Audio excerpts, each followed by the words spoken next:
शादी करके कियारा ऋषभ की पत्नी बनकर उसके घर आ जाती है। दरवाजे पर, आइए भाभी, हमारे छोटे से महल में आपका स्वागत है। इतना छोटा घर, दरवाजे से एक नजर देखो और घर खत्म हो जाता है। इससे बड़ा तो मेरा बाथरूम है, इसे तुम महल कहती हो? कियारा अंदर जाती है। 2 कदम पर एक कमरा था और बस वही एक कमरा था।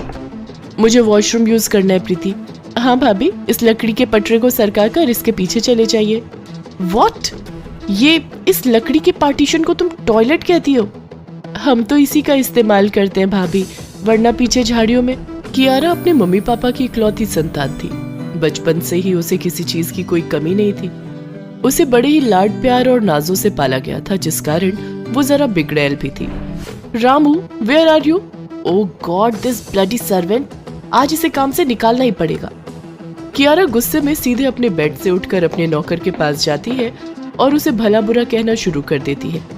मुझे बेड टी देने के टाइम पर तुम यहाँ ब्रेकफास्ट कर रहे हो। अब जो खा रहे थे वो खाने के पैसे भी जुगाड़ नहीं कर पाओगे, बिकॉज यू आर फायर्ड। ये सब क्या बर्ताव है कियारा? रामू काका से आज तक मैंने ऊंची आवाज में बात नहीं की और तुम उनकी इंसल्ट कर रही हो। ये कौन सी तहजीब है बात करने की? आपको पता नहीं है पापा इसने क्या गलती की है? सब सुना मैंने। ये सब मेरी छूट और लाड़ प्यार का ही नतीजा है। आखिरी गलती मानकर तुम्हें माफ कर रहा हूँ। ऐसा कुछ दोबारा हुआ तो रिजल्ट अच्छा नहीं होगा कियारा। सॉरी बोलो रामू काका को। सॉरी। कियारा तैयार होकर अपने पापा के ऑफिस जाती है और उसी वक्त उसे गार्ड रोकता हुआ कहता है, मैम सॉरी, आप ऐसे अंदर नहीं जा सकती। आपको थंब इम्प्रेशन देना होगा। विदाउट एंट्री किसी को भी अंदर जाना अलाउड नहीं है। ओह, तो अब तुम मुझे बताओगे। Do you have any idea मैं इस कंपनी के ओनर की बेटी हूँ? पर सर ऑफिस में आते हैं तो वो भी बिना थंब इम्प्रेशन की एंट्री नहीं करते। अरे यार, तुम लोगों की मैं मुंह भी नहीं लगती। अभी तुम्हें पापा से कहकर काम से निकलवाती हूँ। कियारा और गार्ड की बहस बहुत बढ़ जाती है। ऑफिस के सभी एम्प्लॉय वहीं पहुंच जाते हैं। ये सब देखकर गौरव के सब्र का बांध टूट जाता है और वो कियारा के घमंड को तोड़ने की ठान लेता है। इसके पहले कि कियारा कुछ सोच पाती, गौरव उसकी शादी उसके ऑफिस के गार्ड के बेटे से तय करवा देते हैं। मैं ये शादी नहीं करूंगी पापा। ओके, कोई बात नहीं, मत करो। अगर तुम ये शादी नहीं करोगी तो मेरी प्रॉपर्टी की एक फूटी कौड़ी भी तुम्हें नहीं मिलेगी। प्रॉपर्टी की बात सुनते ही कियारा चुप हो जाती है और शादी के लिए तैयार हो जाती है। शादी करके कियारा ऋषभ की पत्नी बनकर उसके घर आ जाती है। दरवाजे पर, आइए भाभी, हमारे छोटे से महल में आपका स्वागत है। इतना छोटा घर, दरवाजे से एक नजर देखो और घर खत्म हो जाता है। इससे बड़ा तो मेरा बाथरूम है, इसे तुम महल कहती हो? कियारा अंदर जाती है। 2 कदम पर एक कमरा था और बस वही एक कमरा था। मुझे वॉशरूम यूज करना है प्रीति। हाँ भाभी, इस लकड़ी के पटरे को सरका कर इसके पीछे चले जाइए। व्हाट? ये इस लकड़ी के पार्टीशन को तुम टॉयलेट कहती हो? हम तो इसी का इस्तेमाल करते हैं भाभी, वरना पीछे झाड़ियों में। कोई और चारा न होने के कारण कियारा लकड़ी के पार्टीशन के पीछे ही जाकर टॉयलेट यूज करती है। मम्मी जी, वो सोना कहाँ है? I am feeling tired. आहा भाभी बेताबी, सुहागरात जो है। सोना कहाँ क्या, सोना यही है बहू। कोई तकलीफ नहीं होगी तुझे, हम सब यहीं सोते आए हैं। इसी एक कमरे में मैं बहू बनकर आई थी, फिर दोनों बच्चे भी यहीं हुए, कभी कोई दिक्कत नहीं हुई। व्हाट? मेरी फर्स्ट नाइट मेरे ससुराल वालों के साथ होगी?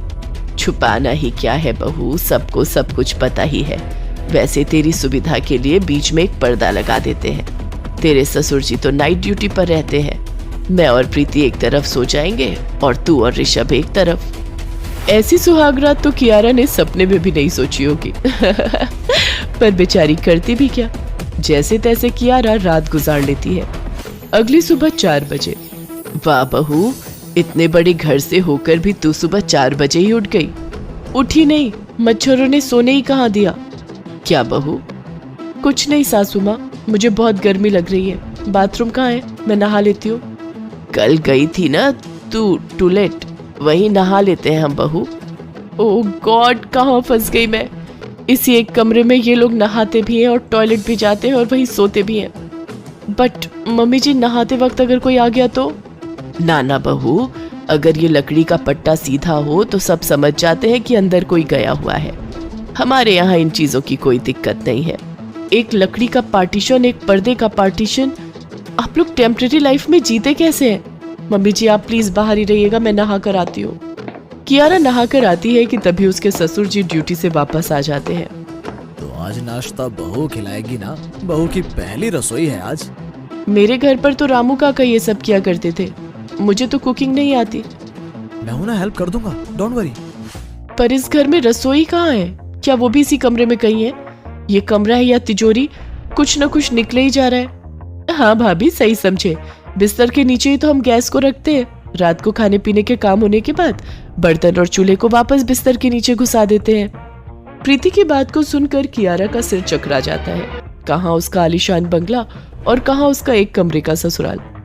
1 हफ्ते की छुट्टी मिली है मुझे, अब मैं तुम लोगों के साथ ही समय बिता लूंगा। ऐसे ही क्या कम ये लोग कीड़े मकोड़े की तरह एक ही कमरे में बिलबिला रहे थे, जो एक और शख्स इसमें शामिल हो गया। अब हाथ में 1 हफ्ता है तो मैं सोच रहा था लड़की वालों को बुलवा लूं। प्रीति की भी उम्र हो चली है। क्या इस एक कमरे में अब लड़के वाले भी आएंगे? पापा, ये कैसा पल्ला झाड़ा आपने मुझसे। अब कहाँ जाऊं मैं? धीरे धीरे समय बीतता जाता है और कियारा खुद को उसी माहौल में ढालने लग जाती है।